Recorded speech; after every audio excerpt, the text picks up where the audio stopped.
Money back guarantee.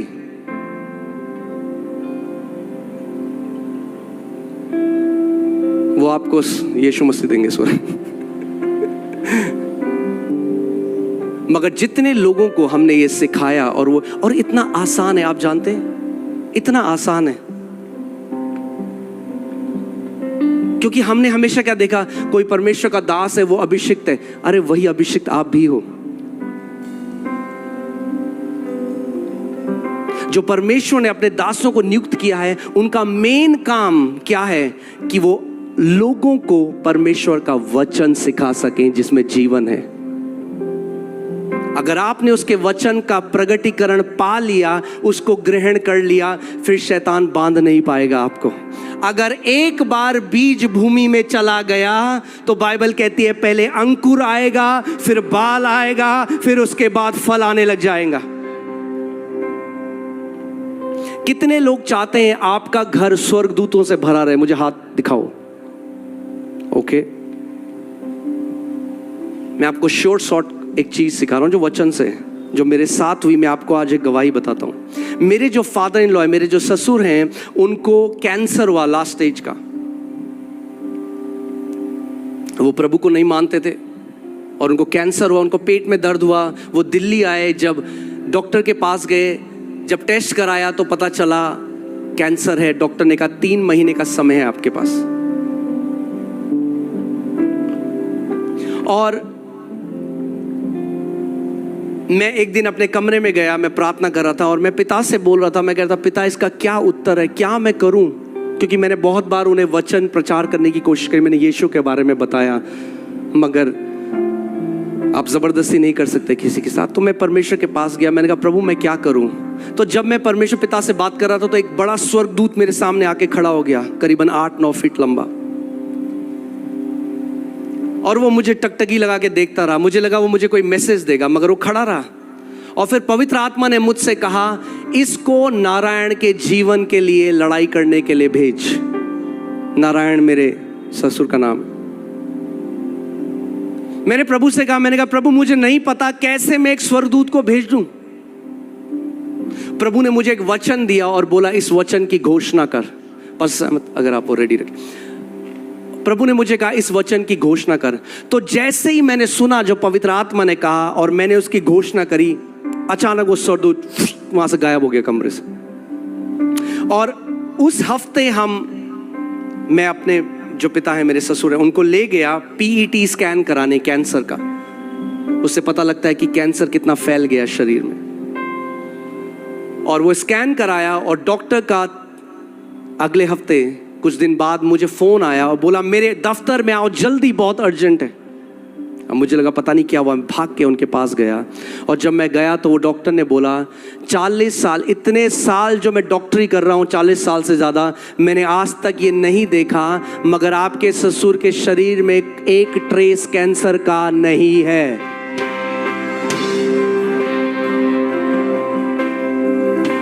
तो उसके बाद मैंने परमेश्वर को कहा, मैंने कहा प्रभु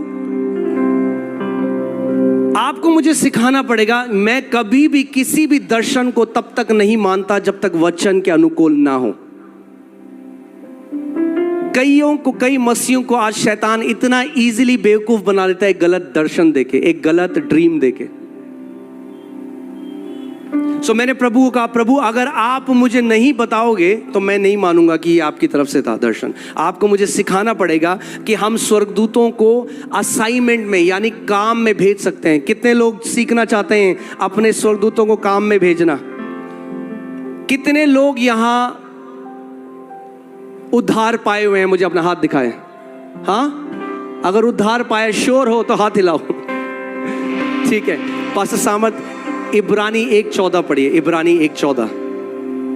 आज थोड़ा मजा आ रहा है, टीचिंग का थोड़ा टाइम मिला है। हालेलुया, कल और मजा आएगा। ओके, इब्रानी 1:14 पढ़िए। क्या वे सब सेवा टहल करने वाली आत्माएं नहीं? यानी स्वर्गदूतों के लिए लिखा है, क्या स्वर्गदूत जो हैं वो सेवा टहल करने वाली आत्माएं नहीं? जो उद्धार पाने वालों के लिए सेवा करने को भेजी जाती हैं। जो उद्धार पाने वालों के लिए सेवा टहल करने को भेजी जाती हैं। आज इतने मसीह डिफीटेड लाइफ इसलिए जी रहे हैं क्योंकि उन्हें नहीं पता कि अपने स्वर्गदूतों के साथ कैसे पार्टनर करना है। हम जानते हैं भारत में बहुत बेरोजगारी है, हाँ, मगर आप जानते हैं उससे बड़ी बेरोजगारी स्वर्गदूतों में है। क्योंकि कई मसीह के साथ जो स्वर्गदूत हैं वो बोर हो रहे हैं, क्योंकि मसीह लोगों को पता ही नहीं उन्हें काम में कैसे लगाना है। तो वो परमेश्वर को देख के बोले, प्रभु किसके पास भेज दिया मुझे।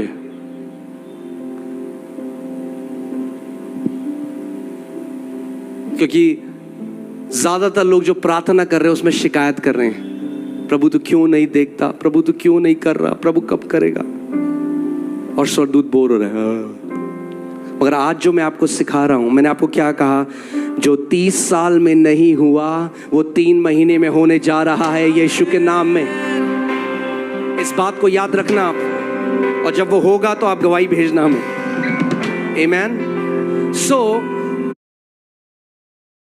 आपने उद्धार पाया है तो मिनिमम कम से कम एक स्वर्गदूत तो आपको दिया ही गया है। स्वर्गदूत एक आत्मिक वेटर की तरह होते हैं। किसकी तरह? वो सेवा टहल करने वाली आत्माएं हैं। बाइबल कहती है क्या है? सेवा टहल करने वाली आत्माएं।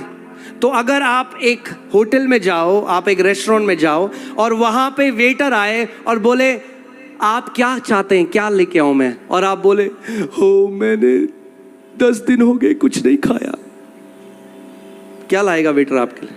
वो बोलेगा जी बहुत बुरा लगा मुझे, 10 दिन से आपने खाना नहीं खाया, अब बताओ क्या लाऊं? आलू के पराठे भी हैं, छोले भी हैं, क्या लाऊं?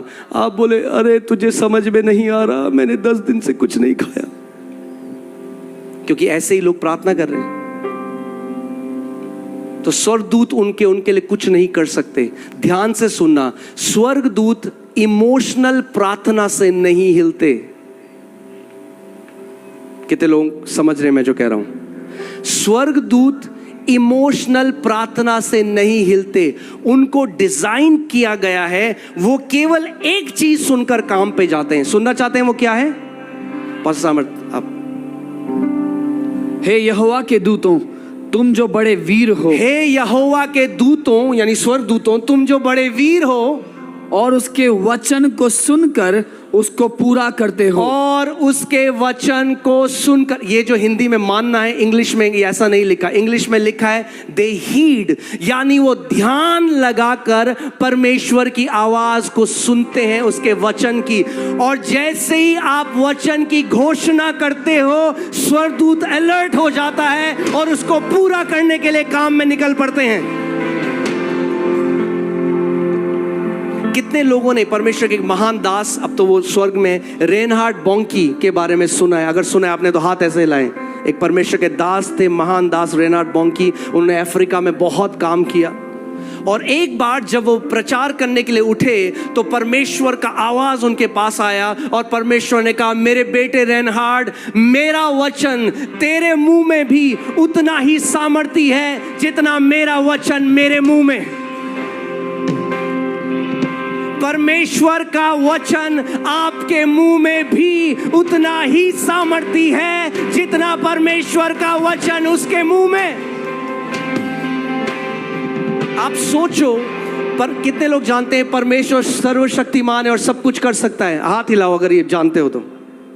ठीक है, मगर फिर भी उस परमेश्वर को जब सृष्टि करनी थी, जब सब शुरुआत में अंधकार था, पृथ्वी बेडौल और सुनसान थी, पवित्र आत्मा वहां पे मंडरा रहा था। आज मैं आपको एक सीक्रेट बताता हूं। कई लोग अभिषेक को केवल एंजॉय करते हैं, मगर अभिषेक में जो करना है वो नहीं करते। बाइबल कहती है पवित्र आत्मा मंडरा रहा था गहरे जल के ऊपर, मगर कुछ नहीं बदल रहा था। कितने समय तक पवित्र आत्मा मंडरा रहा था हम नहीं जानते। 1 दिन, 10 साल, 100 साल, बाइबल हमें नहीं बताती। मगर पवित्र आत्मा मंडरा तो रहा था, मगर कुछ नहीं हो रहा था। हम लोग गाना गाते हैं, आत्मा मंडराता। आत्मा तो मंडरा रहा है, मगर वो काफी नहीं है। आत्मा मंडरा रहा था, कुछ फर्क नहीं पड़ रहा था जब तक परमेश्वर ने मुंह खोलकर अपने वचन की घोषणा करना शुरू नहीं किया। और जब परमेश्वर ने मुंह खोलकर घोषणा करी तो उजियाला हो गया। और आप जानते हैं कितनी बार परमेश्वर अपनी जीभ का इस्तेमाल एक पेंटर की तरह, एक चित्रकार की तरह करता है। जो वो देखना चाहता है वो बोलता है। हम जो देखते हैं वो बोलते हैं। परमेश्वर जो देखना चाहता है वो बोलता है। परमेश्वर ने अंधकार देखा मगर उसने ये नहीं कहा हाय हाय हाय कितना अंधकार है। हम क्या करते हैं? हम सबको बताते हैं हमारी परिस्थिति क्या कितनी है। जब सबको बता दिया और कोई नहीं बचा तो हम व्हाट्सएप में स्टेटस लगा देते हैं। हम सबको बताना चाहते हैं। जब परमेश्वर ने अंधकार देखा, परमेश्वर ने क्या बोला? परमेश्वर आंखों से क्या देख रहा है? अंधकार, मगर बोल क्या रहा है? उजियाला। और परमेश्वर, हम क्योंकि उससे उत्पन्न हुए हैं, उसकी स्वरूप और उसकी समानता में बनाए गए हैं, हमें भी वैसा ही करना है जैसे हमारा पिता करता है। इसीलिए बाइबल कहती है जो कमजोर है वो क्या कहे? मैं बलवान हूं। हम क्या कहते हैं? जो कमजोर कहते हैं ओहो हो इतनी कमजोरी है मैं आपको बता नहीं सकता। बाइबल कहती है जो कमजोर है वो कहे मैं बलवान हूं। जो गरीब है वो कहे मैं धनवान हूं।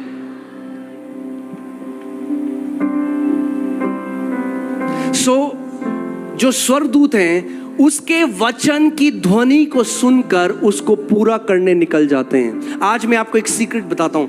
केवल क्योंकि बाइबल में वो लिखा गया है इसका मतलब ये नहीं है कि अपने आप से आपके जीवन में पूरा हो जाएगा। कई लोग कहते हैं भजन संहिता में तो लिखा है हमारे साथ कुछ गलत नहीं होगा, तो क्यों हुआ? क्या भजन संहिता आपने अपने लिए व्यक्तिगत करा? क्या भजन संहिता की घोषणा करना आपने करा? दाऊद क्या कहता है? मैं यहोवा के विषय मानूंगा दिल में नहीं, मैं यहोवा के विषय कहूंगा वो मेरा शरण स्थान और गढ़ है। और आप जानते हैं जेनेसिस में जब आप पढ़ोगे, जेनेसिस 1 से, उत्पत्ति 1 से, परमेश्वर ने कहा और वैसा हो गया और वो अच्छा था। परमेश्वर ने कहा और वैसा हो गया और वो अच्छा था। परमेश्वर ने कहा 9 बार परमेश्वर को कहना पड़ा जब उसने मनुष्य बनाया, उससे पहले 9 बार परमेश्वर ने कहा जो वो देखना चाहता था।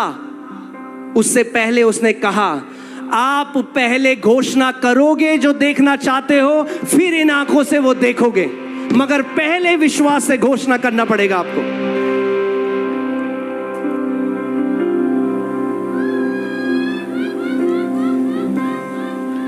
परमेश्वर ने अपना वचन हर किसी को दिया है। हम केवल उसे इस्तेमाल में लाना नहीं जानते। हम सोचते हैं ये धार्मिक किताब है। ये धार्मिक किताब नहीं, ये वो पदार्थ है जिससे परमेश्वर ने पूरे ब्रह्मांड को बनाया। पूरा ब्रह्मांड उसके वचन से रचा गया है और वही वचन परमेश्वर ने हमें भी दिया है। उसका वचन आयुब 22 उसके 28 इंग्लिश में बहुत अच्छा लिखा है।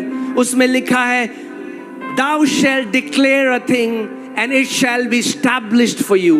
यानी जिस बात की घोषणा तू करेगा मैं तेरे जीवन में वो स्थापित कर दूंगा।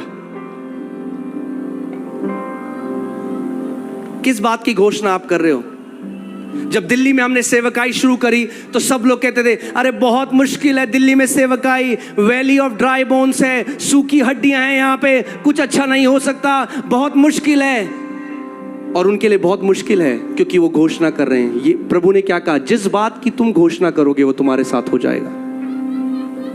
गिनती की किताब में जब वो 10 जासूस ऊपर गए, 12 जासूस गए, 10 बुरी खबर लेकर आए, 2 अच्छी खबर लेकर आ रहे। बाइबल कहती है पूरे इजराइल ने बुरी खबर को माना और कहने लग गए हम कभी भी कनान के देश में प्रवेश नहीं कर सकते। और परमेश्वर ने कहा जैसा तुमने मेरे कानों में कहा है वैसा ही अब तुम्हारे साथ होगा। और 2 ने कहा हम तुरंत अभी जाकर उन दानवों को मार देंगे और उस राज्य में। और वही वो 2 थे जो उस पूरी पीढ़ी में से प्रवेश कर पाए। अगर आपको जय का जीवन जीना है, अपनी बाइबल को खोलो, वचन को निकालो और उसकी घोषणा करना शुरू करो। और ऐसी कोई बीमारी नहीं जिसको आप नहीं हरा सकते। ऐसा कोई कैंसर नहीं जो परमेश्वर के वचन के सामने खड़ा रह सके। ऐसी कोई दुष्ट आत्मा नहीं जो परमेश्वर के वचन के अधिकार के विरोध में खड़ी रह सके।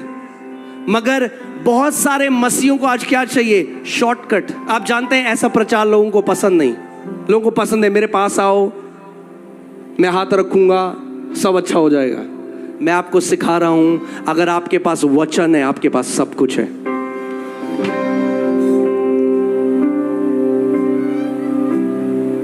क्या हम वचन का आदर करते हैं? रांची झारखंड में आपको बता रहा हूं, एक नई पीढ़ी खड़े होने वाली है जो वचन की घोषणा करने वाली पीढ़ी है, और परमेश्वर महान चोटियों में उनको बिठा के रखेगा।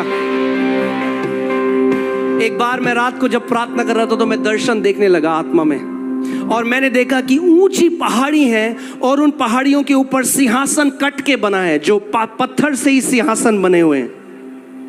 और मैं वहां गया, उस पहाड़ी पे मैं खड़ा था और परमेश्वर की आवाज मुझे आई और बोला बैठ इसमें। और वहां पे मैंने देखा बहुत सारी, जहां तक मेरी नजर है वहां पे ऐसी पहाड़ियां और उनमें ऐसे सिंहासन बने और वो खाली थी। और प्रभु ने कहा ये मैंने अपने बेटे और बेटियों के लिए रखी है।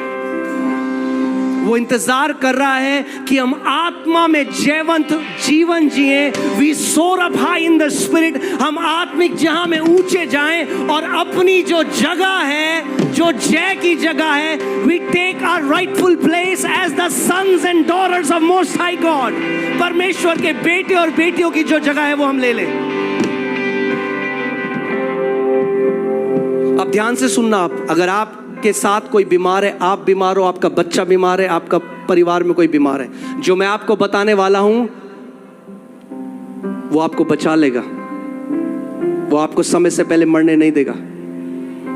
ध्यान धर कर सुनना मेरी बात को। आपने गवाही देखी यहां पे, जो हमारी कलीसिया में एक बेटा है अमरजीत, उसको एड्स हुआ, HIV एड्स।